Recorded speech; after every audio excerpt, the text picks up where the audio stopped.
In 2019, the International Federation of Gynecologists and Obstetricians supported the Association of Gynecologists and Obstetricians of Uganda with a grant to advocate for the prevention of maternal mortality and morbidity due to unsafe abortions and related complications across Uganda. As the 3-year program comes to an end, we look back to assess the impact of this project.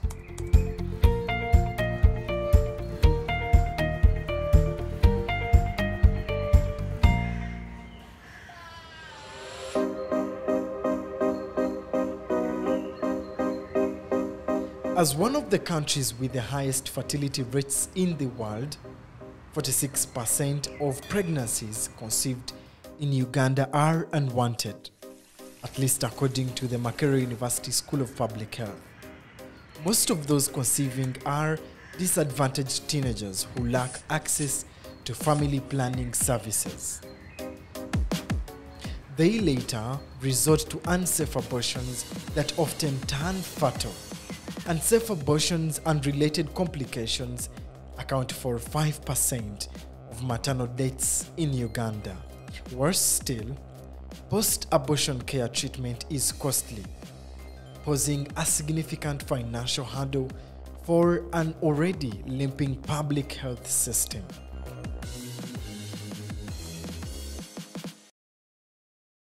Mary Adong is a nurse at Mulago Women's Hospital. She shares her experience of treating a girl whose uterus was removed due to unsafe abortion practices. I came across a 12-year-old girl, walked in a health center where I was working at that time, and she had sticks inserted inside her. She came in with a lot of pain. She could not walk straight. Only after doing an examination and maybe interviewing her, that's when she opened up to me. She was told by a friend that a certain judge would help her carry out an abortion. And the way of carrying out an abortion was through inserting a sharp stick. So maybe I just saw, after now doing an examination on her, I saw a lot of pus coming out of this girl. I tried sort of to shake those sticks that maybe they could be movable, but they could not. So what did I do next? It was really a big dilemma. I couldn't make up a decision on my own. I said, what could I do? At that time, I was like the senior midwife in that health center. We were working without a doctor. But I said, no, this might need a surgery. Dr. Kayondo Simon Peter, the project coordinator at the Association of Gynecologists and Obstetricians of Uganda, reveals that unsafe abortions, 5 major killers of Ugandan women. Unsafe abortion remains one of the 5 main killers of our women. Basically, one of the key causes of maternal mortality, death and disability of women, mortality and morbidity. It is such an issue that today we lose about 16 to 18 women a day. And of these, about 4 will die from something related to unsafe abortion. So that is one of the complications of unsafe abortion. There are many. Post-abortion infection, post-abortion bleeding, injuries to internal organs, and so on and so forth. AUGU directly trained and empowered community-based organizations like Tostukirewa Women's Group in Bwaise and local leaders through mindset changes on unsafe abortions. The VCAT, value clarification and attitude transformation. So I myself, I changed my attitude towards being non-judgmental, to understand why should a young girl come to you wishing to terminate a pregnancy? Because of different reasons. Most of them are social, and they are not for their own making. So I've come to understand that, and through the trainings which I've been involved, I've followed up, and I've seen also attitude change among the providers. Attitude change, when you go there, they say now we give time to young girls and women, we talk to them, we counsel them, we tell them about dangers of unsafe abortion, and even we talk to them on means and ways of preventing unwanted, unintended pregnancies.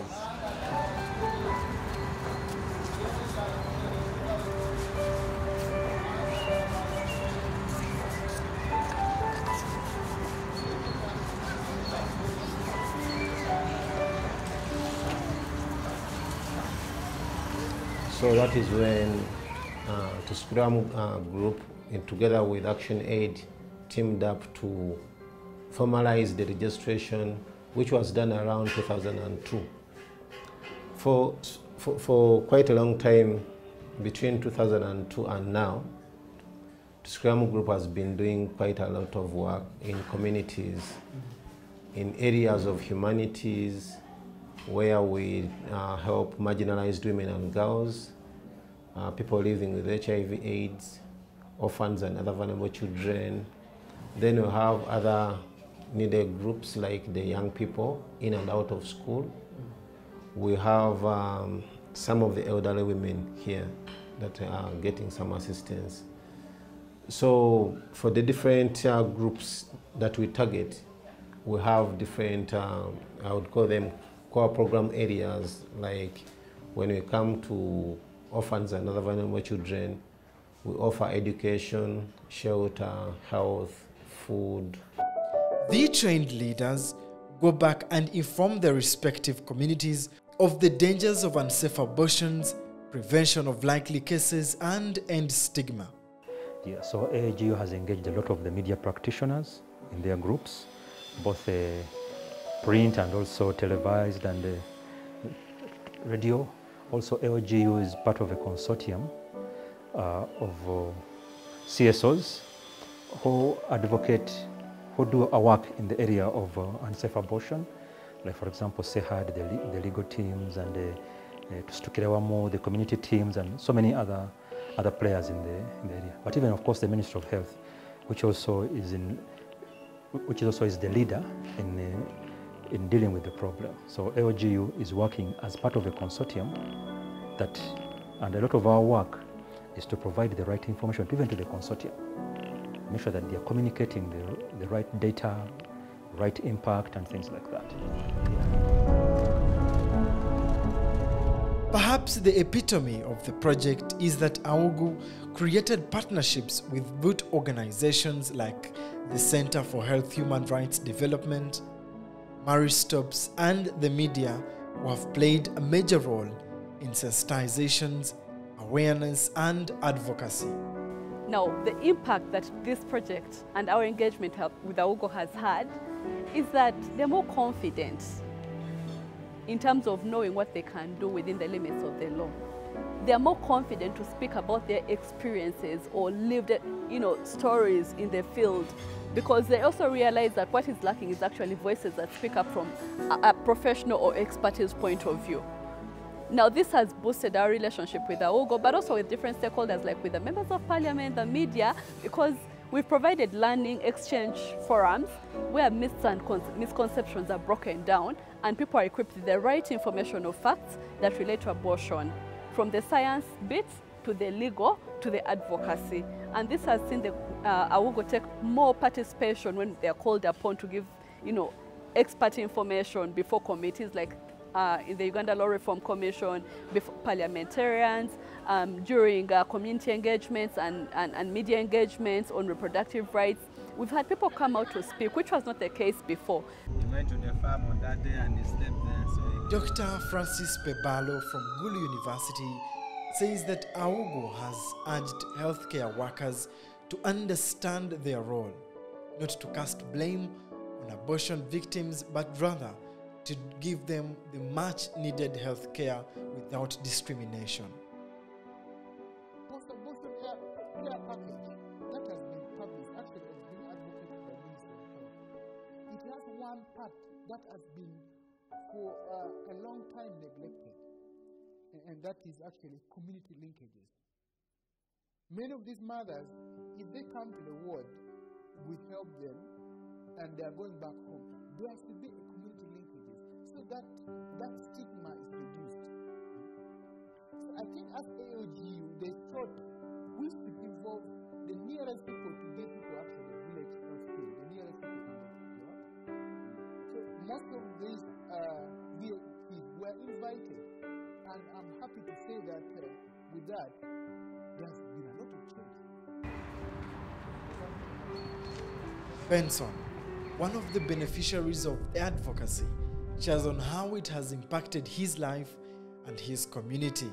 So in our work plan, all our move as leaders is to do the awareness creation and sensitization of the community.